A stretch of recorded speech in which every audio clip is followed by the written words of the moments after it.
પ્રણામ, નમસ્કાર. આજનો આપણો ટૉપિક જે છે એ કન્ટિન્યુ રહેશે.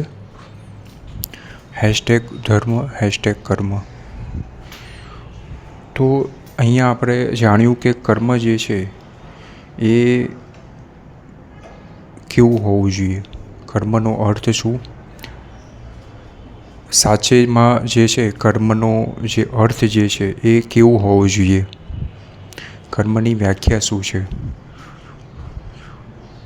સંત જે છે, કોઈ પણ સંત, ઋષિમુનિઓ, મહંત જે છે, સત્પુરુષો જે બધા થઈ ગયા, એ લોકોએ શું કર્યું, ધર્મ કર્યું કે કર્મ કર્યું.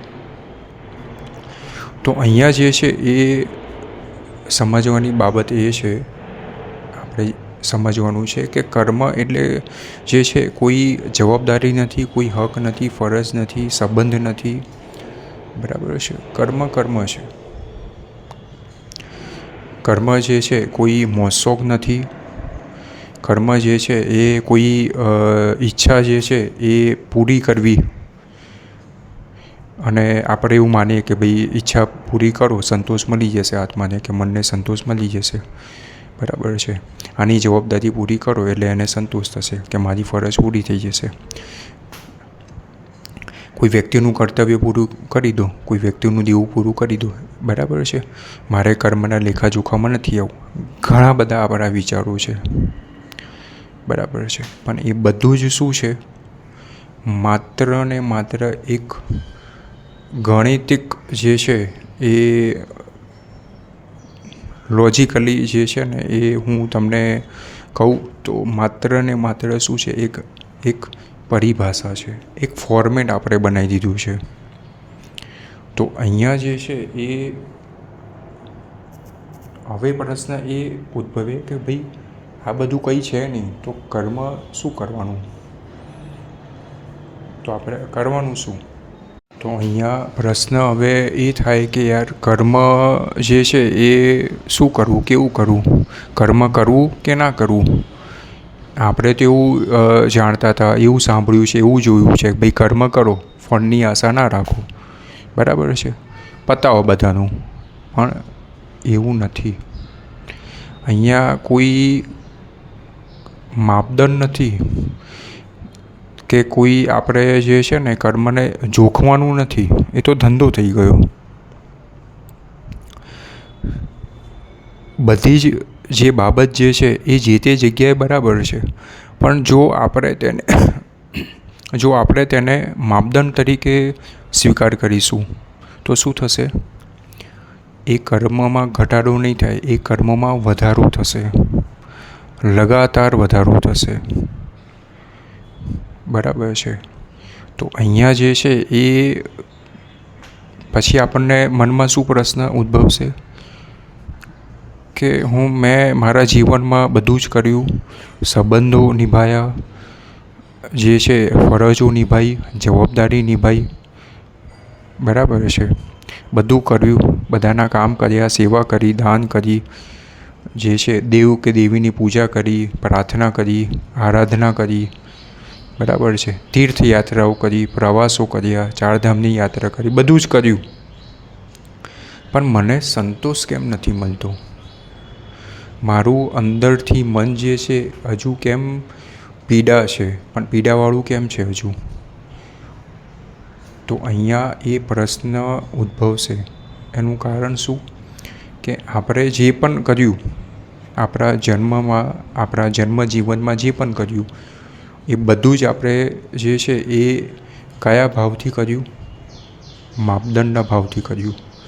કોઈ સહજ ભાવથી આપણે નથી કર્યું. જો સહજ ભાવથી માની લો કે આપણે કદાચ કર્યું હશે, તો પણ આપણા મનમાં કંઈક ને કંઈક ક્યાંક જે છે આપણને પ્રશ્ન થયો હશે કે હું આ કેમ કરી રહ્યો છું, આવું ના હોવું જોઈએ, તેવું ના હોવું જોઈએ, આનું આમ જ હોવું જોઈએ, આનું આમ ના હોવું જોઈએ. બરાબર છે. તો અહીંયા જે છે એ ઈશ્વર થકી મનુષ્ય દ્વારા કરવામાં આવેલું સહજ ભાવથી કર્મ જ જે છે એ તમને સંતોષ આપશે અને પૂર્ણ થશે. It means what? Full stop. પ્રશ્ન ચિહ્ન નહીં આવે કે ઉદ્ગાર ચિહ્ન નહીં આવે.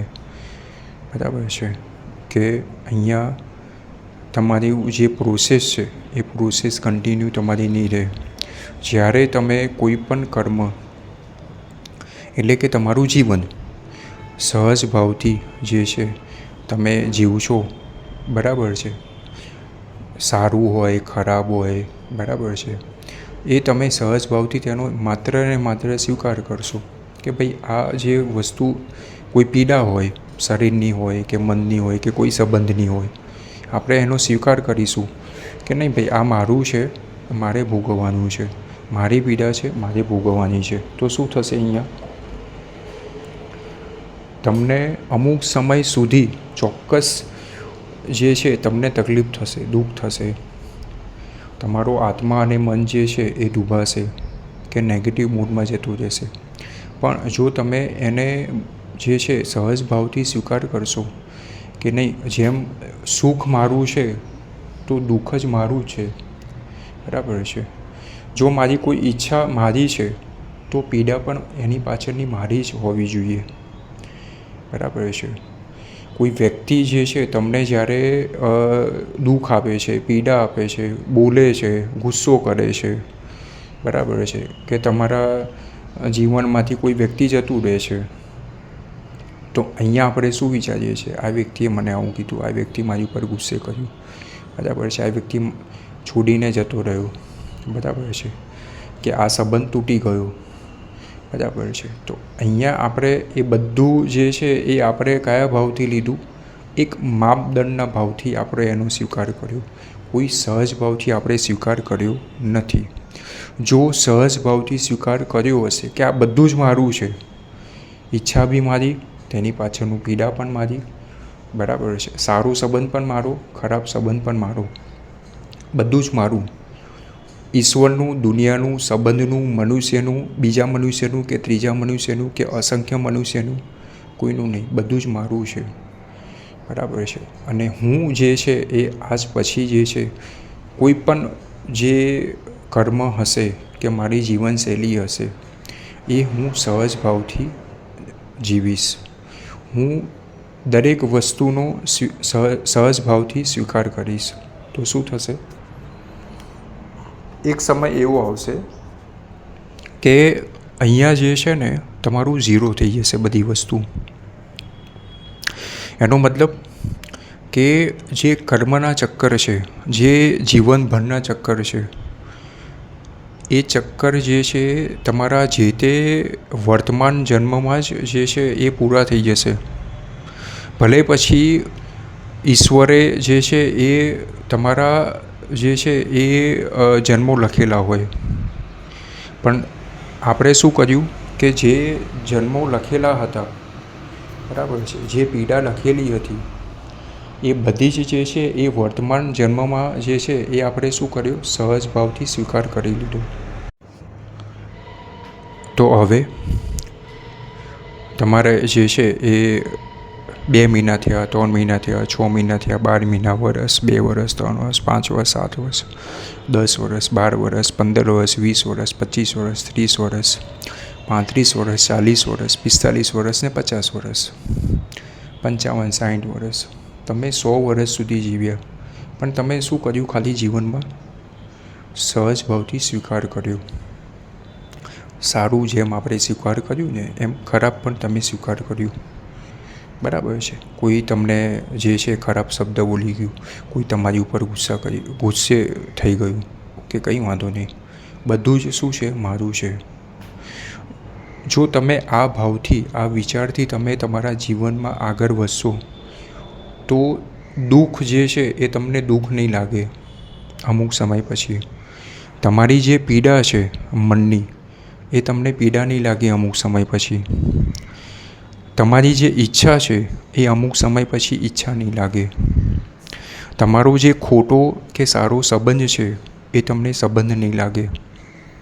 એનો મતલબ એ થશે કે અમુક સમય પછી બધું જ જે છે તમારો આત્મા અને મન સમતલ ભાવમાં આવી જશે, બરાબર છે. તો અહીંયા જે છે એ આ જે પ્રોસેસ છે એ ઘણી લાંબી છે. 2-4-6 મહિનાની, વર્ષ 2 વર્ષની, 2-5 વર્ષની નથી. બરાબર છે. ઘણી લાંબી પ્રોસેસ છે. કેમ? કારણ કે આપણે ઘણી લાંબી પ્રોસેસમાંથી જ જે છે એ બધું ભેગું થયું છે. ગૂંચળું જે છે ને, કર્મનું પોટલું જે છે એ ભેગું થયું છે. અને આપણને ખ્યાલ નથી કે આપણે કેટલા કર્મ કર્યા છે.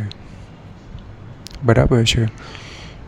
જેમ આપણે જે છે આગળ જોયું કે દાન કરીએ તો કપાય, સેવા કરીએ તો કપાય, કોઈની મદદ કરીએ તો કપાય. બરાબર છે. આપણને ખબર જ નથી કે એનું પરિણામ શું મળવાનું છે. બરાબર છે. આપણે કોઈને દાન કરીએ, સેવા કરીએ, મદદ કરીએ તો આપણને ખબર નથી કે ભાઈ કર્મ કપાયું, પીડા ઓછી થઈ કે પીડા વધી, કર્મ ઓછું થયું કે કર્મ વધ્યું. બરાબર છે. આપણને કોઈ ખ્યાલ નથી. આપણે શું કરીએ છીએ? કોઈ એક મનુષ્યએ જે છે કર્યું, આપણે સાંભળ્યું, આપણે જોયું, આપણે થોડું ઘણું સમજ્યા, આપણે કર્યું. આ વર્ષોથી ચાલ્યું આવ્યું છે. કળિયુગની જે છે જ્યારે ઉત્પત્તિ થઈ, બરાબર છે, ત્યારથી લઈને અત્યાર સુધી બધું ચાલી આવ્યું છે. પણ અહીંયા જે છે, મારો જે છે કહેવાનું તાત્પર્ય એ છે કે આપણા વેદો ગ્રંથોમાં જે છે, આપણા જે યુગ ગયા, બરાબર છે, એમાં આ વસ્તુ નથી લખેલી, એમાં આ ફોર્મેટ નથી. બરાબર છે. આપણા જે ઋષિમુનિઓ, સંત, મહાત્મા, બરાબર છે, ગુરુ, બરાબર છે, દેવ દેવી, બરાબર છે, દેવ દેવી જ્યારે મનુષ્ય સ્વરૂપે આવ્યા બ્રહ્માંડમાં, પૃથ્વી ઉપર, તો એમનું જે જીવનશૈલી હતી એ આ પ્રમાણે નથી. બરાબર છે. તો અહીંયા જે છે એ મેં જે પણ જણાવ્યું એ ખૂબ જ કઠિન છે. અહીંયા જે છે એ ઇટ્સ નોટ ઇઝી. બરાબર છે. તો અહીંયા પણ હા, એ વસ્તુ છે કે અશક્ય નથી. ધર્મ ધર્મની જગ્યાએ છે, કર્મ કર્મની જગ્યાએ છે.